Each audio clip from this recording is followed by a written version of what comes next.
The Police Act 1861, Preamble to Section 47, Complete Bare Act Study. Preamble. An act for the regulation of police. Whereas it is expedient to reorganize the police and to make it a more efficient instrument for the prevention and detection of crime. Police act 1861 का preamble सिर्फ introduction नहीं है बल्कि पूरे act की soul है। Preamble ये मानता है कि ब्रिटिश इंडिया में जो पहले पुलिस सिस्टम था वो डिसऑर्गेनाइज था, इनएफिशिएंट था, क्राइम कंट्रोल में फेल हो रहा था। इसलिए स्टेट ने ये डिसाइड किया कि पुलिस को रीऑर्गेनाइज करना ज़रूरी है। यहीं से रीऑर्गेनाइज का मतलब है एक प्रॉपर हायरार्की बनाना, क्लियर ड्यूटीज़ को डिफ़ाइन करना, पावर्स देना और उन पे लिमिट्स लगाना। प्रियम्बल में जो फ्रेज़ आता है efficient instrument for the prevention and detection of crime, इसका मतलब ये है पुलिस सिर्फ क्राइम होने के बाद रिएक्ट नहीं करेगी, पुलिस का प्रिवेंटिव रोल इक्वली इम्पॉर्टेंट है। यही कॉन्सेप्ट आगे चलकर प्रिवेंटिव पुलिसिंग का नाम से डेवलप्ड हुआ है। Section 1 deals with interpretation clause. Section 1 एक लीगल डिक्शनरी जैसा है। इसका काम है ये इंश्योर करना कि एक्ट को पढ़ते वक्त किसी वर्ड का मीनिंग कंफ्यूज ना हो। सबसे पहले आता है मैजिस्ट्रेट ऑफ द डिस्ट्रिक्ट। इसका मतलब है डिस्ट्रिक्ट का चीफ एग्जीक्यूटिव ऑफिसर जो एग्जीक्यूटिव और मैजिस्ट्रियल पावर्स एक्सरसाइज करता है। आज के सिस्टम में ये डायरेक्ट मैजिस्ट्रेट होता है। इस सेक्शन का इफ़ेक्ट ये है कि जब भी एक्ट में मैजिस्ट्रेट ऑफ द डिस्ट्रिक्ट लिखा हो तो हम उसे डीएम समझेंगे, नाम चाहे कुछ भी हो। Number 2 magistrate.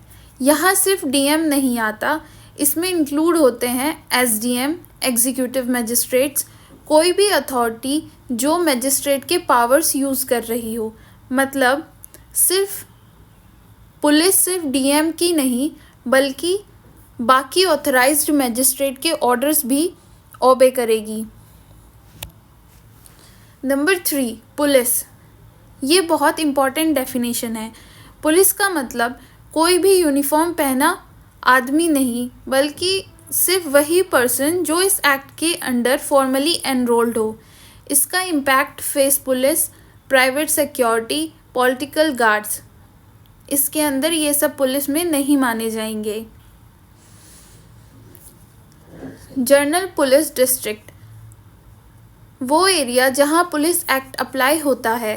एक्ट ऑटोमेटिकली पूरे इंडिया में अप्लाई नहीं होता, स्टेट नोटिफिकेशन से अप्लाई होता है। ये बात हम आगे सेक्शन 46 में समझेंगे। District superintendent of police. इसमें सिर्फ एसपी नहीं आता, इसमें इंक्लूड हो सकता है एएसपी और कोई भी ऑफिसर जिसे स्टेट गवर्नमेंट ऑर्डर के थ्रू एसपी के फंक्शंस देगी। प्रॉपर्टी सिर्फ लैंड या घर नहीं, इसमें इंक्लूड है कोई भी मूवेबल प्रॉपर्टी, पैसा और वैल्यूएबल सिक्योरिटी। इस डेफिनेशन का यूज़ हम सेक्शन 25 से 27 में करेंगे अनक्लेम्ड प्रॉपर्टी के अंदर। पर्सन का मतलब है इंडिविजुअल, कंपनी और कॉरपोरेशन। मतलब अगर कंपनी कोई ऑफेंस करती है जहां पुलिस इन्वॉल्व हो तो कंपनी भी लायबल हो सकती है। सुप्रीम कोर्ट ने बोला इंटरप्रिटेशन क्लॉज को हमेशा कॉन्टेक्स्ट के साथ रीड किया जाएगा, ब्लाइंडली उसे नहीं पढ़ा जा सकता। सेक्शन 2 डील करता है constitution of force. Section 2 police organisation का बेस पिलर है। इस सेक्शन के मुताबिक स्टेट गवर्नमेंट के अंडर जितनी भी पुलिस हैं वो लॉ की नज़र में एक ही पुलिस फोर्स है, चाहे डिस्ट्रिक्ट अलग हो या यूनिट अलग हो या फिर ब्रांच अलग हो, legally police one unified force होती है। फॉर्मली एनरोल्ड, इसका मतलब है अपॉइंटमेंट ऑर्डर, बिना ओथ और बिना सर्विस रिकॉर्ड के कोई भी पुलिस ऑफिसर नहीं बन सकता। Strength and structure, police force में कितने कांस्टेबल होंगे, कितने एसआई होंगे और कितने डीएसपी होंगे, ये सब स्टेट गवर्नमेंट डिसाइड करती है। Service conditions, subordinate ranks like constable, ASI, SI के पे, लीव, प्रमोशन और पनिशमेंट सब स्टेट गवर्नमेंट डिसाइड करती है, इसलिए अलग अलग स्टेट्स में पुलिस रूल्स अलग होते हैं। अब आता है section 2A, civil aviation personnel to be police force. Section 2A original act का हिस्सा नहीं था, ये स्टेट्स के अमेंडमेंट्स के थ्रू ऐड हुआ। इस सेक्शन का ऑब्जेक्टिव था पुलिसिंग को मॉडर्न बनाना, अर्बन क्राइम से डील करना। For example commissionerate system, cyber police, special task force. Section 2A state specific होता है। Section 3 is superintendence in state government. Section 3 कहता है पुलिस की सुपरिंटेंडेंस स्टेट गवर्नमेंट के पास होती है। सुपरिंटेंडेंस का मतलब है policy decisions, overall directions and administrative control. इसका मतलब ये बिल्कुल नहीं है कि मिनिस्टर एफआईआर लिखेगा या इन्वेस्टिगेशन करेगा।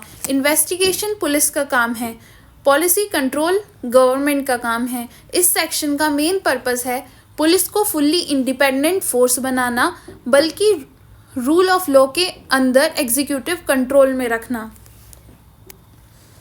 सेक्शन 4 डील करता है इंस्पेक्टर जनरल ऑफ पुलिस से। सेक्शन 4 पुलिस हायरार्की एक्सप्लेन करता है। पूरे पुलिस एडमिनिस्ट्रेशन का head inspector general of police होता है, पॉलिसी इम्प्लीमेंटेशन का चीफ होता है और इंस्पेक्टर जनरल ऑफ पुलिस के नीचे डीआईजी, एआईजी। डिस्ट्रिक्ट लेवल पर आते हैं SP and district magistrate. SP अपना काम करता है डिस्ट्रिक्ट मैजिस्ट्रेट के जनरल कंट्रोल एंड डायरेक्शन में। इसका मतलब लॉ एंड ऑर्डर को मेंटेन करते हैं डीएम प्लस एसपी कोऑर्डिनेशन के साथ, और इन्वेस्टिगेशन पुलिस ऑटोनॉमी में आती है। ये बैलेंस ही इंडियन पुलिसिंग की कोर सिस्टम है। Section 5 powers of inspector general. IGP को पूरे पुलिस डिस्ट्रिक्ट में मजिस्ट्रेट के पावर्स दिए गए हैं, लेकिन स्टेट गवर्नमेंट लिमिटेशंस लगा सकती है। इसका मतलब आईजीपी पावरफुल है पर लॉ से ऊपर नहीं। Section 6 magisterial powers.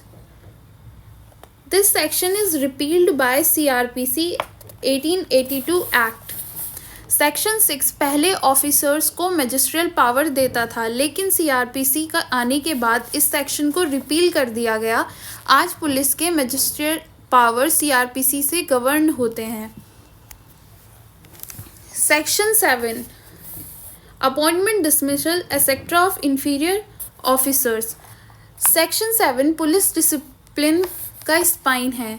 Seniors officers like IGP, DIG, SP subordinate police को डिसमिस कर सकते हैं, सस्पेंड कर सकते हैं, रैंक रिड्यूस कर सकते हैं अगर पुलिस ऑफिसर ड्यूटी में नेग्लिजेंट हो, केयरलेस हो या फिर मिसकंडक्ट करे। ये पावर आर्टिकल 311 के सब्जेक्ट हैं। Natural justice, fair hearing, arbitrary dismissal नहीं। इसके पनिशमेंट हैं फाइन, फर्स्ट मंथ तक पे करेंगे, कन्फाइनमेंट, गुड कंडक्ट पे विड्रॉल हो जाएगा। इसका मैसेज क्रिस्टल क्लियर ये है कि पुलिस भी लॉ के अंदर डिसिप्लिन फॉलो करेगी।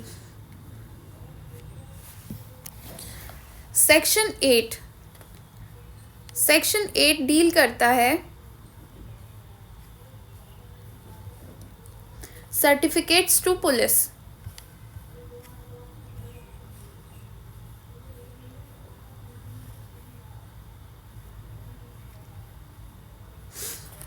सेक्शन 8 पुलिस ऑफिसर की लीगल आइडेंटिटी से रिलेटेड है। इस सेक्शन के मुताबिक हर पुलिस ऑफिसर को अपॉइंटमेंट के लिए एक सर्टिफिकेट दिया जाता है। ये सर्टिफिकेट इंस्पेक्टर जनरल के सील के अंदर होता है। पुलिस अथॉरिटी का लीगल प्रूफ होता है। इस सर्टिफिकेट के बिना कोई भी पुलिस पावर्स लीगली एक्सरसाइज नहीं कर सकता। अगर पुलिस ऑफिसर सस्पेंड होता है तो वो पुलिस ऑफिसर ही रहता है, लेकिन उसके पावर्स टेम्परली एबियंस में चली जाती हैं। इसका मतलब सस्पेंशन रिमूवल नहीं होता, बल्कि रिस्पॉन्सिबिलिटी और डिसिप्लिन कंटिन्यू रहती हैं उसके अंदर। जब कोई भी पुलिस ऑफिसर सर्विस छोड़ देता है या फिर डिसमिस होता है या फिर रिटायर होता है तो उससे सर्टिफिकेट इमीडिएटली सरेंडर करना होता है। इसका मतलब मिसयूज ऑफ पब्लिक अथॉरिटी को प्रिवेंट करना है। Section 8A enrolment of civil aviation personnel. Section 8A original police act का पार्ट नहीं है। ये सेक्शन स्टेट्स ने अमेंडमेंट के थ्रू ऐड किया है। इस सेक्शन का मेन फोकस होता है पुलिस आइडेंटिफिकेशन करना, वेरिफिकेशन करना, सर्विस रिकॉर्ड मेंटेन करना। कुछ स्टेट्स में digital police ID, biometric verification और सर्विस ट्रैकिंग जैसे प्रोविजंस सेक्शन 8 के थ्रू ही आए। सेक्शन 8A एक स्टेट स्पेसिफिक सेक्शन है। सेंट्रल एक्ट का कंपलसरी पार्ट सेक्शन 8A नहीं है। Section 9 deals with police officers not to resign without leave और 2 months notice. Section 9 police service की स्ट्रिक्ट नेचर को हाईलाइट करता है। इस सेक्शन के मुताबिक कोई भी पुलिस ऑफिसर बिना परमिशन, बिना प्रॉपर अथॉरिटी के अपनी ड्यूटी से विड्रॉल नहीं कर सकता। अगर पुलिस ऑफिसर रिज़ाइन करना चाहता है तो उसे मिनिमम 2 months का रिटन नोटिस देना होगा और सुपीरियर ऑफिसर से अप्रूवल लेना होगा। इस रूल का रीज़न ये है कि पुलिस एक इमरजेंसी सर्विस है।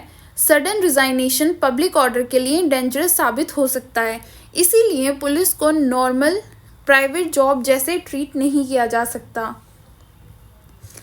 इस सेक्शन का मेन ऑब्जेक्टिव ये डिसिप्लिन मेंटेन करता है, मैन पावर शॉर्टेज को अवॉइड करता है और पब्लिक सेफ्टी इंश्योर करता है।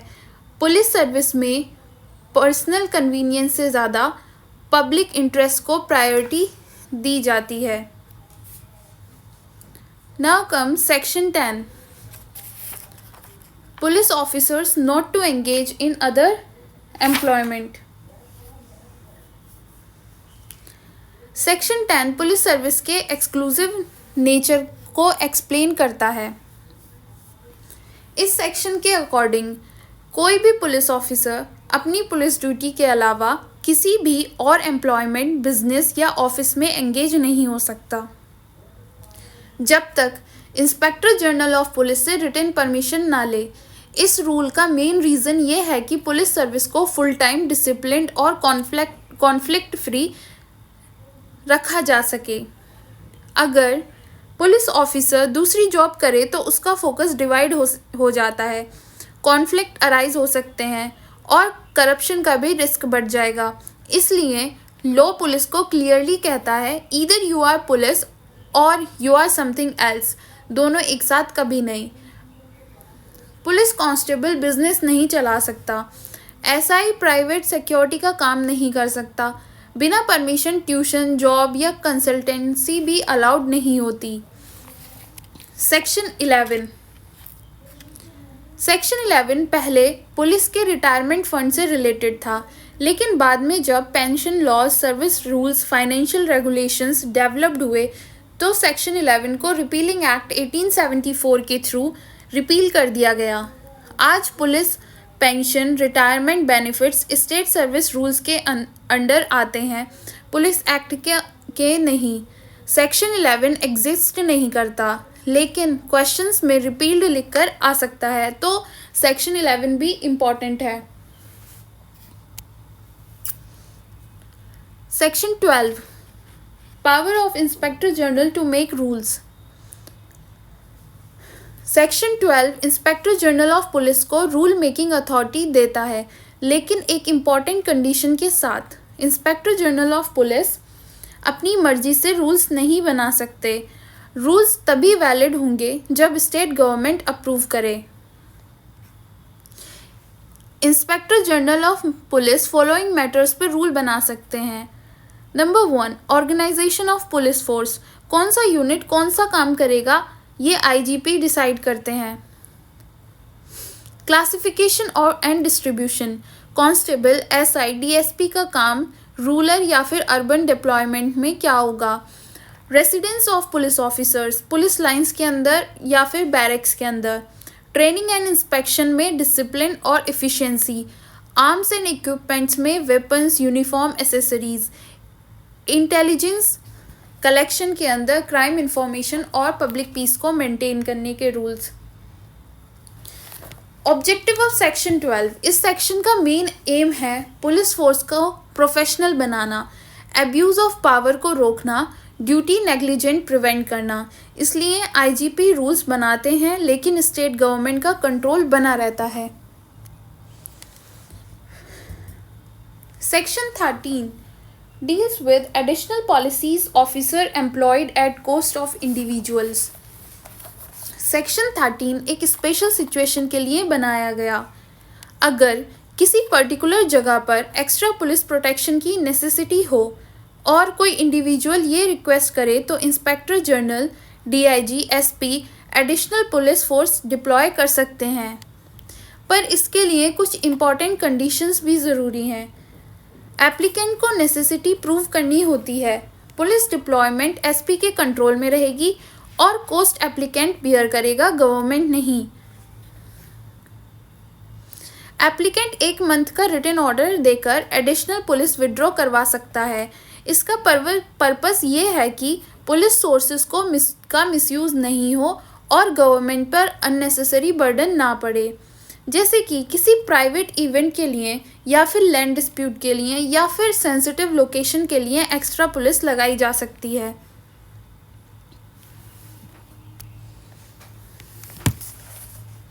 Section 14 appointment of additional force in the neighbourhood of railway and other works. Section 14 बिल्कुल सेक्शन 13 के जैसा ही है, लेकिन लार्जर पब्लिक वर्क्स के लिए। अगर कोई railway project, canal work, factory या कमर्शियल कंसर्न का एरिया हो जहां पर वर्कर्स के बिहेवियर से या लॉ एंड ऑर्डर थ्रेट से एक्स्ट्रा पुलिस की नीड हो, तो इंस्पेक्टर जनरल स्टेट गवर्नमेंट की कंसेंट से एडिशनल पुलिस डिप्लॉय कर सकते हैं। इस केस में पुलिस का खर्चा कंपनी या फिर अथॉरिटी बियर करेगी, गवर्नमेंट का इससे कोई लेना देना नहीं होता। इस सेक्शन का लॉजिक है, जो प्रोजेक्ट प्रॉफिट कमा रहा है वो पब्लिक ऑर्डर के कॉस्ट को भी बियर ही करेगा। Section 15 quartering of additional police in disturbed और डेंजरस डिस्ट्रिक्ट्स।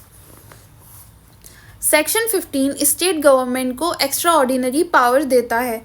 अगर स्टेट गवर्नमेंट को लगता है कि कोई एरिया डिस्टर्ब्ड है या डेंजरस सिचुएशन में है या फिर इनहेबिटेंट्स के कंडक्ट से लॉ एंड ऑर्डर रिस्क पर है, तो state government official proclamation issue करेगी। प्रोक्लेमेशन के बाद एरिया जो डिस्टर्ब्ड या फिर डेंजर जोन डिक्लेयर होता है, additional police force ordinary strength के ऊपर उस एरिया में क्वार्टर्ड की जाती है। सबसे इम्पॉर्टेंट पार्ट ये है कि एडिशनल पुलिस का कॉस्ट उस एरिया के इनहेबिटेंट्स बेयर करते हैं। डिस्ट्रिक्ट मजिस्ट्रेट इंक्वायरी करता है, कॉस्ट फेयरली अपोर्शन करता है, मींस के अकॉर्डिंग डिवाइड करता है। स्टेट गवर्नमेंट किसी क्लास या पर्सन को एग्जैम्प्ट भी कर सकती है। ड्यूरेशन क्या होता है इस प्रोक्लेमेशन का? फिक्स पीरियड के लिए होती है ये प्रोक्लेमेशन, और स्टेट गवर्नमेंट विड्रॉ भी कर सकती है या फिर एक्सटेंड भी कर सकती है। इसका मतलब पावर टेम्परेरी होती है और परमानेंट नहीं होती। इनहेबिटेंट्स का मतलब सेक्शन 15 में है।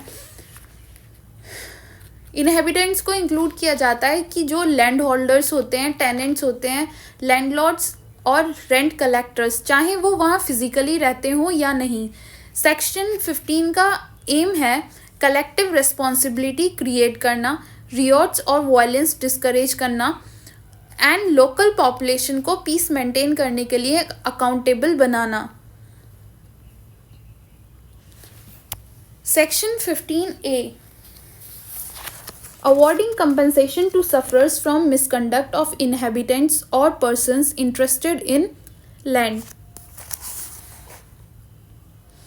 सेक्शन 15A सेक्शन 15 का ही एक्सटेंशन है, जो जब किसी एरिया को डिस्टर्ब डेंजरस डिक्लेयर किया जा चुका हो, सेक्शन 15 के अंडर उस एरिया में रियॉट्स, अनलॉफुल असेंबली, वायलेंट मिसकंडक्ट के कारण किसी की डेथ हो जाए या फिर किसी को ग्रीवियस हर्ट आए या फिर किसी की प्रॉपर्टी को डैमेज या लॉस हुआ हो, तो ये सेक्शन अप्लाई होता है। इस सेक्शन को अप्लाई करने के लिए कौन लोग एप्लीकेशन दे सकते हैं? कोई भी इंजर्ड पर्सन या फिर जिसकी प्रॉपर्टी का लॉस हुआ हो उस डिस्टर्ब्ड एरिया का इनहेबिटेंट होता है, वो 1 मंथ के अंदर डिस्ट्रिक्ट मजिस्ट्रेट या फिर सब डिविजनल मजिस्ट्रेट के पास कंपनसेशन के लिए एप्लीकेशन दे सकता है। टाइम लिमिट इसके लिए रखी गई है ताकि क्लेम्स जेन्युइन हो और फॉल्स और डिलेड क्लेम्स रोके ना जा सकें। इस सेक्शन के अंदर मजिस्ट्रेट का रोल होता है प्रॉपर इंक्वायरी करना, स्टेट गवर्नमेंट की सेक्शन लेना या ये डिसाइड करता है कि कौन सफरर है, किसको कितनी अमाउंट की कंपनसेशन दी जाएगी या फिर किस प्रोपोर्शन में पेमेंट होगी। मजिस्ट्रेट तभी कंपनसेशन अवार्ड करेगा जब इंजरी रॉयट या फिर अनलॉफुल असेंबली से हुई हो। एप्लीकेंट खुद ब्लेमवर्दी नहीं होता। अगर पुलिस वायलेंस का हिस्सा था, मतलब अगर कोई पर्सन वो वायलेंस का हिस्सा था और प्रोवोकेशन में इन्वॉल्व था, तो उसको कंपनसेशन नहीं मिलती। Section 15A civil suit board होता है। सेक्शन 15A क्लियरली कहता है जहां कंपनसेशन अवार्ड हो चुकी है वहां सिविल सूट मेंटेनेबल नहीं है। इसका पर्पज़ है विक्टिम्स को फास्ट रिलीफ मिले और कोर्ट्स पर अननेसेसरी बर्डन ना पड़े। इस सेक्शन का मेन ऑब्जेक्टिव रहा इनोसेंट विक्टिम्स को रिलीफ देना, कलेक्टिव लायबिलिटी इम्पोज करना और पब्लिक ऑर्डर के लिए सोशल रिस्पॉन्सिबिलिटी क्रिएट करना। Section 16 recovery of monies payable under section 13, 14, 15 and 15A and disposal of same when recovered. Section 16 एक प्रोसीजरल सेक्शन है।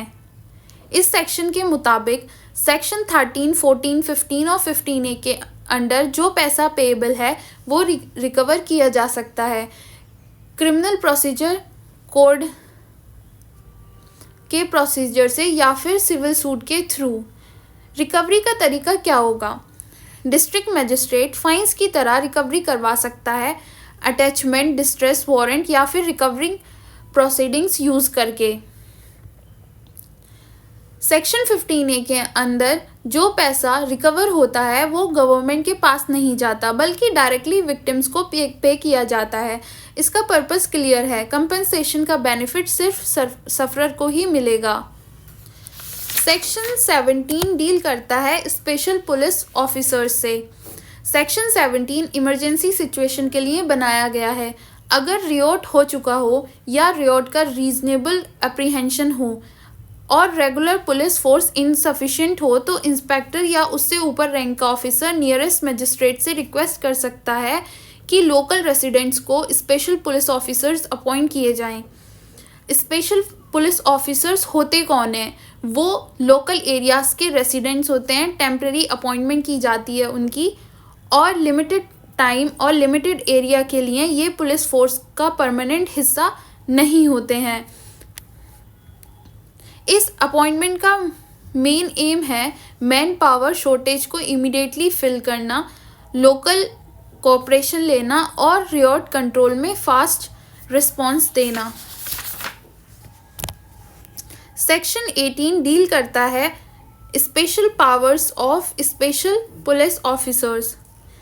सेक्शन 18 क्लियरली कहता है स्पेशल पुलिस ऑफिसर्स के पास वही पावर्स, वही प्रिविलेजेस, वही प्रोटेक्शंस होंगी जो ऑर्डिनरी पुलिस ऑफिसर्स के पास होती हैं।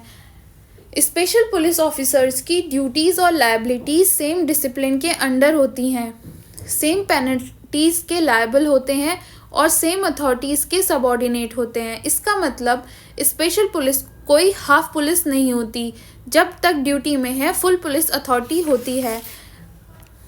Section 19 refusal to serve as special police officer. Section 19 discipline ensure करने के लिए हैं।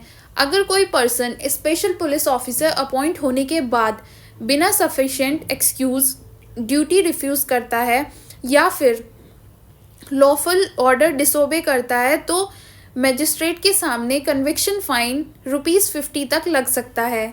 अगर पनिशमेंट न होती तो कोई भी स्पेशल पुलिस ड्यूटी एक्सेप्ट नहीं करता, इमरजेंसी पुलिसिंग फेल हो जाती। इसलिए लॉ कहता है पब्लिक ऑर्डर के वक्त मैंडेटरी कॉर्पोरेशन हो सकता है।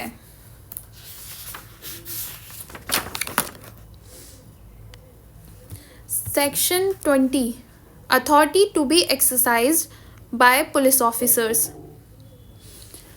सेक्शन 20 पुलिस पावर्स पर क्लियर लीगल बाउंड्री लगाता है। ये सेक्शन बहुत इंपॉर्टेंट है क्योंकि ये पुलिस को याद दिलाता है कि उनकी पावर अनलिमिटेड नहीं है। इस सेक्शन के अकॉर्डिंग पुलिस ऑफिसर सिर्फ वही अथॉरिटी एक्सरसाइज करते हैं जो उन्हें पुलिस एक्ट 1861 या CRPC से रिलेटेड या फिर क्रिमिनल प्रोसीजर से रिलेटेड लॉज देता है। इसका मतलब ये है कि पुलिस अपनी मर्जी से पावर इन्वेंट नहीं कर सकती, पब्लिक इंटरेस्ट के नाम पर लॉ से बाहर काम नहीं कर सकती। हर एक्शन का लीगल बैकिंग होना ज़रूरी होता है। सेक्शन 20 की इम्पोर्टेंस क्या है? मतलब अगर पुलिस बिना लॉ के अरेस्ट करे, इलीगल सर्च करे, एक्सेस फोर्स यूज़ करे तो वो सेक्शन 20 के वॉयलेशन में माना जाएगा। कोर्ट्स ने बार बार कहा है पुलिस डिस्क्रिशन, पुलिस आर्बिट्रीनेस नहीं होता। इस सेक्शन का कोर ऑब्जेक्टिव है सिटीजन्स के राइट्स को प्रोटेक्ट करना, पुलिस मिसयूज ऑफ पावर को प्रिवेंट करना। Section 21 village officers. Section 21 village policing से रिलेटेड है। इस सेक्शन में ये कहा गया है कि पुलिस एक्ट 1861 हेरिडेटरी या ट्रेडिशनल विलेज पुलिस ऑफिसर्स पर ऑटोमेटिकली अप्लाई नहीं होता। विलेज पुलिस ऑफिसर्स जैसे चौकीदार, विलेज वॉचमैन तभी पुलिस एक्ट के अंडर आएंगे जब वो वॉलंटरली एनरोल्ड किए जाएं। एनरोलमेंट के लिए विलेज ऑफिसर की कंसेंट और अपॉइंटिंग अथॉरिटी की कंसेंट दोनों होना ज़रूरी है। इसका रीज़न है विलेज पुलिसिंग हिस्टोरिकली ऑटोनोमस रहती है और स्टेट ने उनकी ऑटोनॉमी को भी रिस्पेक्ट किया है।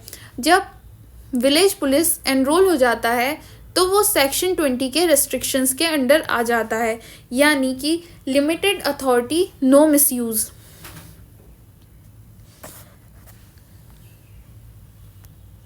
Section 22 police officers always on duty. Section 22 police service की यूनिक नेचर को एक्सप्लेन करता है। इस सेक्शन के मुताबिक हर पुलिस ऑफिसर हमेशा ड्यूटी पर माना जाता है। इसका मतलब चाहे वो यूनिफॉर्म में हो या नहीं, चाहे ड्यूटी आवर्स चल रहे हो या फिर नहीं, पुलिस ऑफिसर किसी भी टाइम किसी भी पार्ट ऑफ द डिस्ट्रिक्ट में पुलिस ड्यूटी के लिए एम्प्लॉय किया जा सकता है। पुलिस एक इमरजेंसी सर्विस होती है। क्राइम टाइमिंग नहीं देखा जाता, रियॉट जो है वो शेड्यूल्स नहीं होते, इसलिए कहते हैं पुलिस की 9 to 5 जॉब नहीं होती। इस सेक्शन के कारण पुलिस ड्यूटी नेग्लेक्ट का एक्सक्यूज़ नहीं दे सकती। ऑफ ड्यूटी था, डिफेंस नॉर्मली वैलिड नहीं होता। Section 23 duties of police officers. Section 23 police का कोर ड्यूटी चार्टर है। इस सेक्शन में पुलिस के काम लाइन बाय लाइन डिफाइन किए गए हैं। पुलिस ऑफिसर की ड्यूटी है लॉफुल ऑर्डर्स को ओबे करना, मजिस्ट्रेट या कंपिटेंट अथॉरिटी के ऑर्डर्स को प्रॉम्प्टली एग्जीक्यूट करना। नंबर 2 इंटेलिजेंस कलेक्ट करना, पब्लिक पीस से रिलेटेड इंफॉर्मेशन गैदर और कम्युनिकेट करना। नंबर 3 क्राइम प्रिवेंशन, ऑफेंसेस होने से पहले उन्हें रोकना। नंबर 4, क्राइम डिटेंशन, क्राइम होने के बाद ऑफेंडर्स को आइडेंटिफाई करना और जस्टिस के सामने लाना। नंबर 5, अरेस्ट पावर, उन पर्सन्स को अरेस्ट करना जिनके अरेस्ट के लिए सफिशिएंट लीगल ग्राउंड्स हों। सेक्शन 23 पुलिस को पावर देता है कि drinking shops, gaming houses, disorderly character के प्लेसेस में बिना वारंट एंटर और इंस्पेक्ट किया जा सकता है। इसका पर्पस है पब्लिक न्यूसेंस को कंट्रोल करना, इलीगल एक्टिविटीज़ को प्रिवेंट करना, लेकिन ये पावर रीजनेबल और लॉफुल तरीके से ही हो सकती है।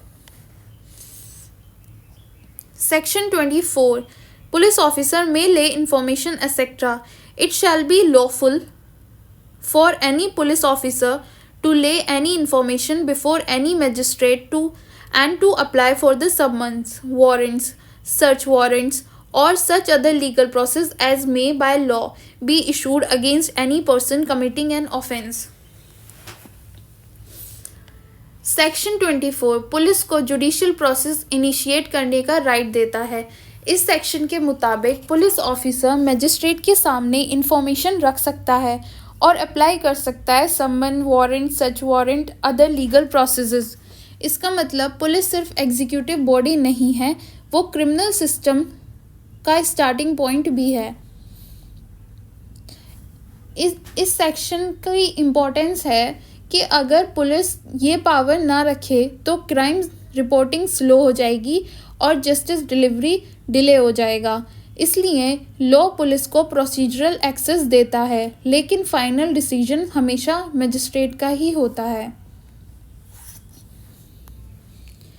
Section 25 police to take charge of unclaimed property. Section 25 unclaimed property से डील करता है। इस सेक्शन के मुताबिक पुलिस का ड्यूटी है कि जो वो भी प्रॉपर्टी अनक्लेम्ड मिले वो उसे अपनी कस्टडी में ले, उसकी इन्वेंट्री बनाए और डिस्ट्रिक्ट मजिस्ट्रेट को रिपोर्ट करे।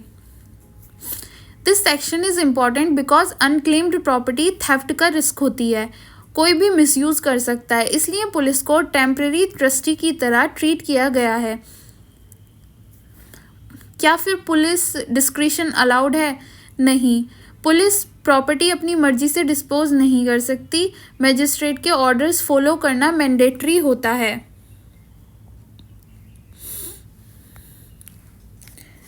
सेक्शन 26 मजिस्ट्रेट में detain property and issue proclamation. Section 26 section 25 का ही कॉन्टिन्यूशन है। जब पुलिस अनक्लेम्ड प्रॉपर्टी में अपनी कस्टडी में लेती है और मजिस्ट्रेट को रिपोर्ट करती है, उसके बाद मजिस्ट्रेट का रोल स्टार्ट होता है। इस सेक्शन के according district magistrate unclaimed property को डिटेन करेगा और एक पब्लिक प्रोक्लेमेशन इशू करेगा। प्रोक्लेमेशन का मीनिंग है एक ऑफिशियल पब्लिक नोटिस जिसमें प्रॉपर्टी का डिस्क्रिप्शन होता है। ये बताया जाता है कि प्रॉपर्टी पुलिस के पास है और कोई भी पर्सन उसे क्लेम करता हो तो 6 मंथ्स के अंदर अपेयर करे। इसका मतलब जेन्युइन ओनर को अपॉर्चुनिटी देना और इलीगल कॉन्फिस्केशन से बचाना।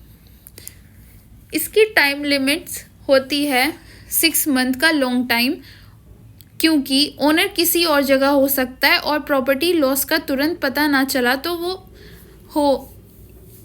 इस पीरियड के अंदर ओनर को अपना राइट प्रूव करना होता है। सेक्शन 26 कहता है सीआरपीसी के प्रोविजंस इस अनक्लेम्ड प्रॉपर्टी पर अप्लाई होंगे। इसका मतलब ड्यू प्रोसेस फॉलो होगा और आर्बिट्री डिस्पोजल अलाउड नहीं होगा। Section 27 confiscation of property if no claimant appears. Section 27 तब अप्लाई होता है जब सेक्शन 26 के अंडर प्रोक्लेमेशन इशू हो चुकी हो और 6 मंथ के अंदर कोई क्लेमेंट अपेयर ना करे। तब मैजिस्ट्रेट की पावर होती है कि अगर कोई क्लेमेंट नहीं आता तो मैजिस्ट्रेट प्रॉपर्टी को सेल करने का ऑर्डर दे सकता है। अगर प्रॉपर्टी पहले से ही पेरिशेबल थी या प्रिजर्वेशन पॉसिबल नहीं थी तो सेल पहले ही हो सकती है। प्रॉपर्टी सेल से जो भी पैसा मिलता है वो स्टेट गवर्नमेंट के डिस्पोजल में चला जाता है। इसका मतलब पुलिस या मजिस्ट्रेट पर्सनल बेनिफिट नहीं ले सकते, मनी पब्लिक एक्सटीरियर में चला जाता है। इस सेक्शन का ऑब्जेक्टिव है अनक्लेम्ड प्रॉपर्टी का मिसयूज रोकना, स्टेट के रिसोर्सेज को प्रोटेक्ट करना और लीगल क्लोजर प्रोवाइड करना। Section 28 persons refusing to deliver up certificate etc. on ceasing to be police officer means failure to deliver certificate, uniform etc. Section 28 police authority के misuse prevention के लिए बनाया गया है। इस सेक्शन के मुताबिक जब कोई पर्सन पुलिस सर्विस से निकाला जाता है या फिर रिजाइन, रिटायर, डिसमिस हो जाता है तो उसे इमिडिएटली ये सब रिटर्न करना होता है। Number 1 appointment certificate, 2 uniform, 3 arms, 4 अकाउंट्रीमेंट्स and 5 police equipments. अगर कोई पर्सन ये आइटम्स रिटर्न नहीं करता तो मजिस्ट्रेट के सामने कन्विक्शन पर ₹200 तक का फाइन या फिर 6 मंथ तक इम्प्रिजनमेंट या फिर दोनों हो सकता है। इसके पीछे का रीज़न है कि पुलिस यूनिफॉर्म और सर्टिफिकेट अथॉरिटी का सिंबल होते हैं। अगर ये मिसयूज़ हो तो इम्पर्सोनेशन, फ्रॉड और पब्लिक डिसेप्शन का रिस्क रहता है। Penalties for neglecting of duties. Section 29 police discipline के पैनल प्रोविज़न है। इस सेक्शन के मुताबिक अगर कोई पुलिस ऑफिसर ड्यूटी वायलेट करे, लॉफुल ऑर्डर डिसोबे करे, बिना परमिशन ड्यूटी छोड़ दे, लीव के बाद रिपोर्ट ना करे या फिर अनऑथराइज्ड एम्प्लॉयमेंट करे, कोवार्डाइज दिखाए या कस्टडी में एक्सेसिव वायलेंस यूज़ करे तो वो क्रिमिनली लायबल होगा। कन्विक्शन पर उसको पनिशमेंट के तौर पे 3 मंथ्स पे करना होगा फाइन और 3 मंथ्स की इम्प्रिजनमेंट हो सकती है या फिर दोनों हो सकते हैं। इसका मतलब है पुलिस ऑफिसर सिर्फ डिपार्टमेंटल नहीं, क्रिमिनली भी अकाउंटेबल होता है।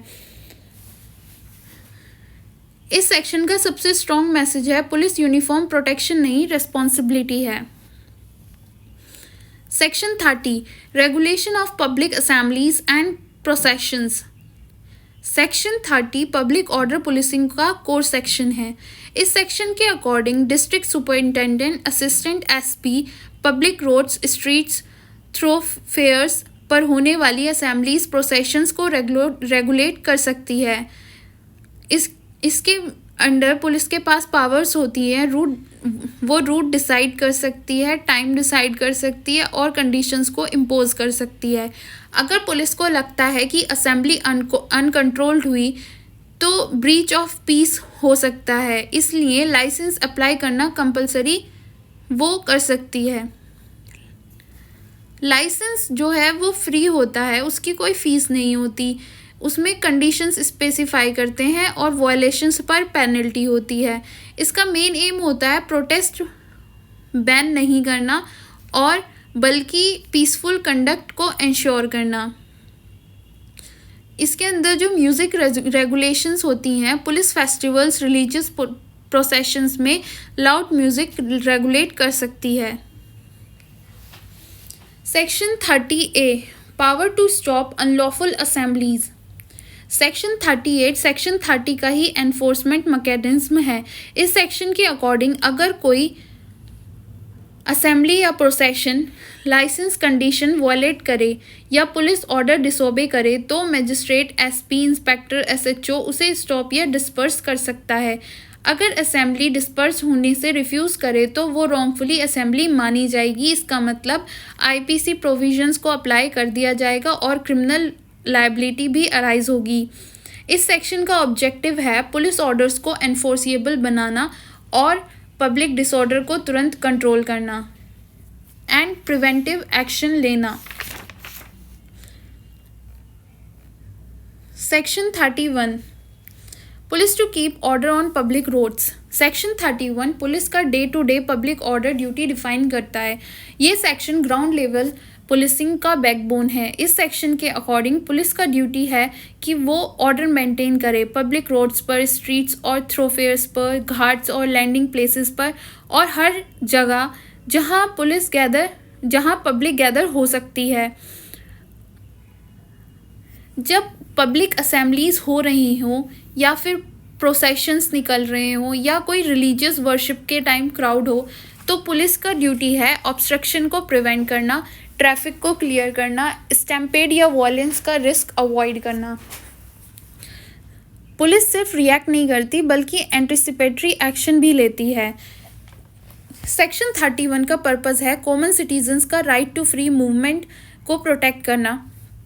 एक ग्रुप के राइट्स के चक्कर में बाकी पब्लिक को सफ़र ना करना पड़े, इसलिए प्रोटेस्ट अलाउड है बट पब्लिक इनकन्वीनियंस अलाउड नहीं है। Section 32 penalty for disobeying orders issued under last 3 sections etcetera. Section 32 enforcement section है।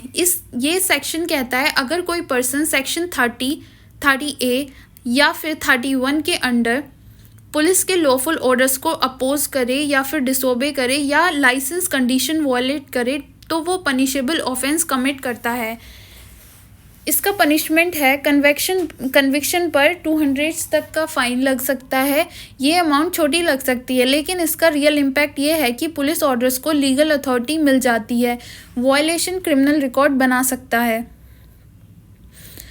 सेक्शन 32 का एम है पुलिस ऑर्डर्स को रिक्वेस्ट नहीं, लो बैक्ड कमांड बनाना। अगर पेनल्टी ना होती तो फिर कोई पुलिस ऑर्डर सीरियस नहीं लेता। Section 32A power to prohibit mass drills और mass training etcetera. Section 32A central act का ओरिजिनल पार्ट नहीं है। ये कुछ स्टेट्स ने लॉ एंड ऑर्डर प्रॉब्लम्स को देखते हुए ऐड किया। जनरली सेक्शन 32A का फोकस होता है repeat offenders, repeated violation of assembly rules और स्ट्रिक्टेड एनफोर्समेंट मैकेनिज्म।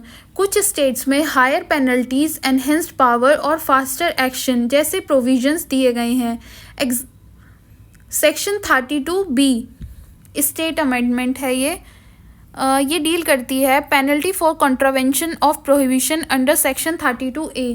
सेक्शन 32B भी स्टेट अमेंडमेंट्स के थ्रू आया। इसका ऑब्जेक्टिव होता है पब्लिक ऑर्डर्स के एग्रेवेटेड फॉर्म्स को एड्रेस करना, loud music, religious provocation, repeated breach of peace.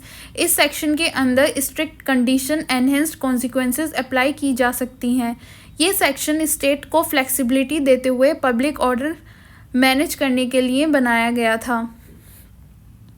Section 33 saving of control of magistrate of district. Section 33 एक क्लैरिफैक्टरी सेक्शन है। ये सेक्शन कहता है सेक्शन 30A 31 और 32 डिस्ट्रिक्ट मजिस्ट्रेट के जनरल कंट्रोल का इफेक्ट नहीं करते।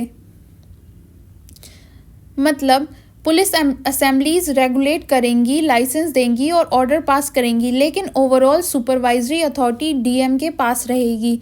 ये सेक्शन पुलिस और सिविल एडमिनिस्ट्रेशन के बीच पावर कॉन्फ्लिक्ट, जुरिस्डिक्शन कन्फ्यूजन को प्रिवेंट करता है। Section 34 punishment for certain offences on road etcetera, power of police officer.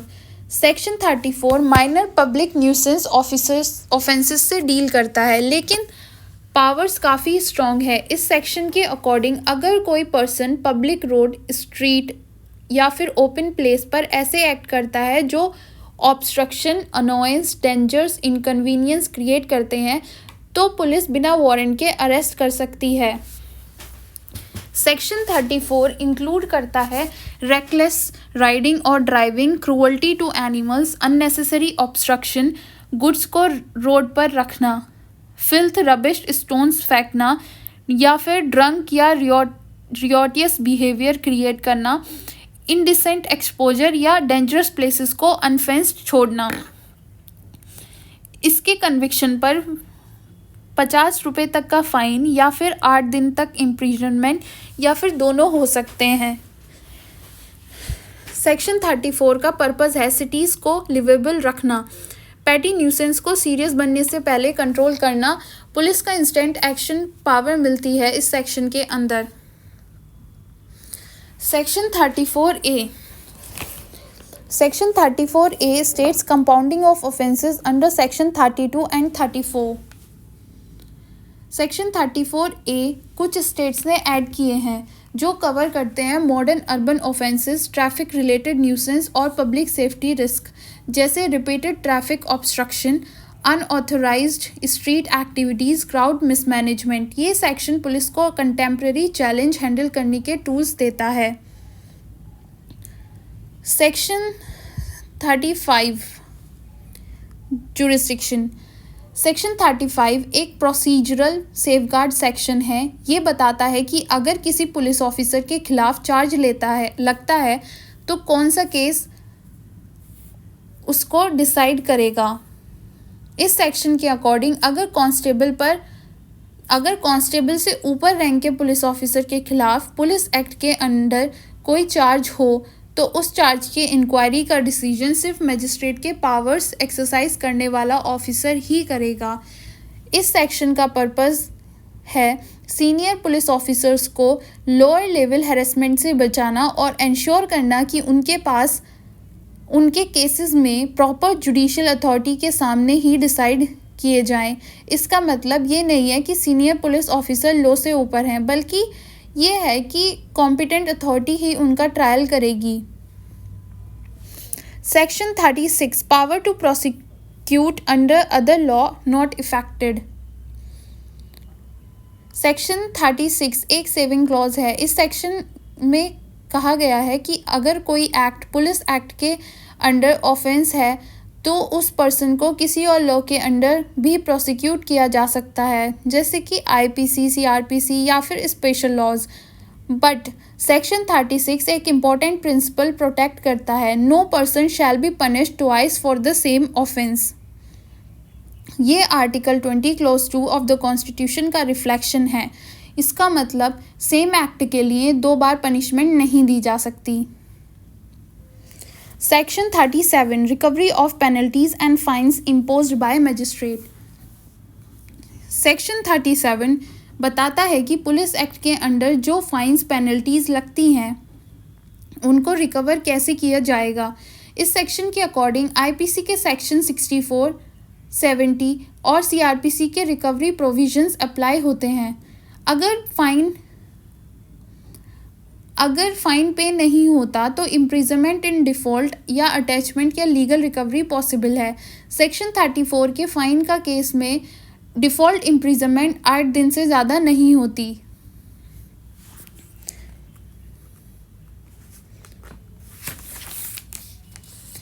Section 38 ये सेक्शन डिस्ट्रेस प्रोसीजर इन sufficient distress European British subject से फाइन रिकवरी से related था। बाद में प्रोसीजरल लॉज अपडेट होने पर इन्हें 1895 अमेंडमेंट एक्ट से रिपील कर दिया गया। Section 41 is also repealed. Original section repeal हो चुका है।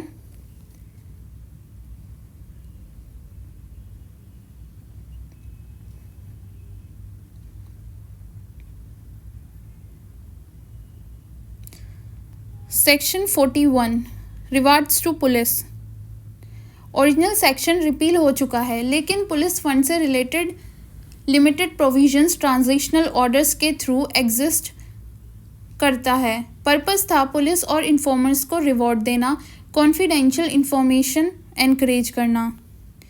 Section 42 limitations of actions against police. Section 42 police officers को प्रोसीजरल प्रोटेक्शन देता है। इस सेक्शन के अकॉर्डिंग अगर किसी पुलिस ऑफिसर के खिलाफ कोई सिविल सूट या प्रोसिक्यूशन करनी हो तो वो एक्ट के 3 मंथ्स के अंदर फाइल करनी चाहिए। 1 मंथ का प्रायर रिटन नोटिस देना मैंडेटरी है। अगर police officer reasonable compensation offer कर दे और प्लेंटिफ भी उस सूट करे तो प्लेंटिफ को कॉस्ट नहीं मिलेगी जब तक जज अप्रूव नहीं करेगा।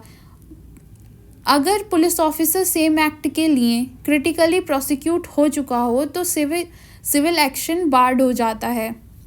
सेक्शन 42 का एम है ऑनेस्ट पुलिस ऑफिसर्स को फ्रिवोलियस लिटिगेशन से प्रोटेक्ट करना, लेकिन इलीगल एक्ट्स का शील्ड नहीं करना।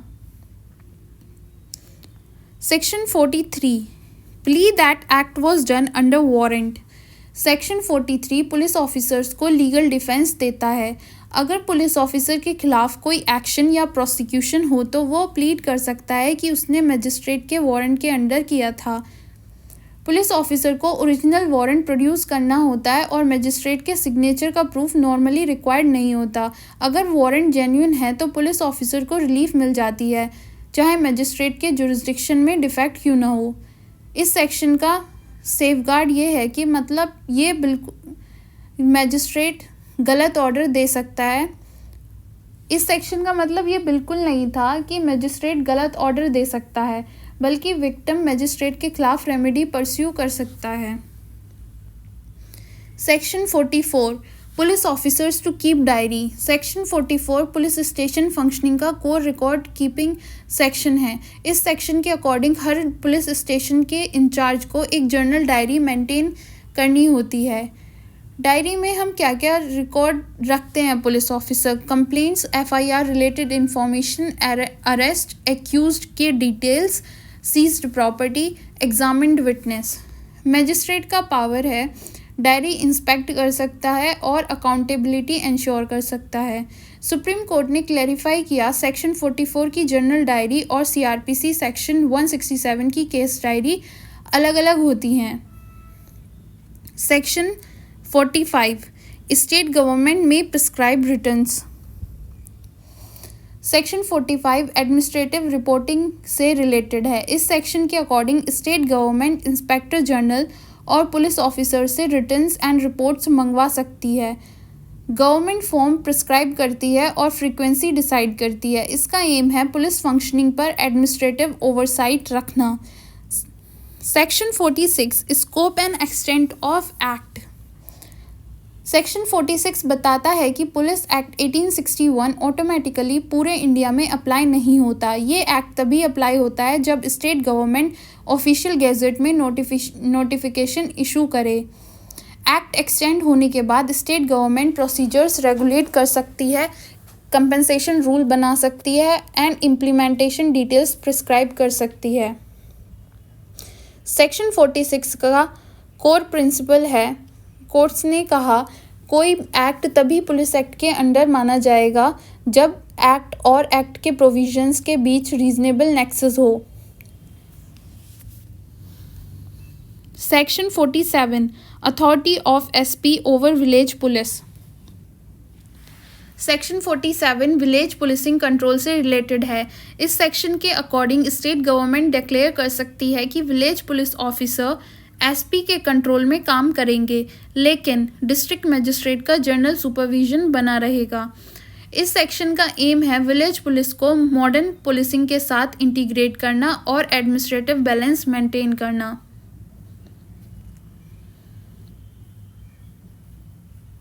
Conclusion.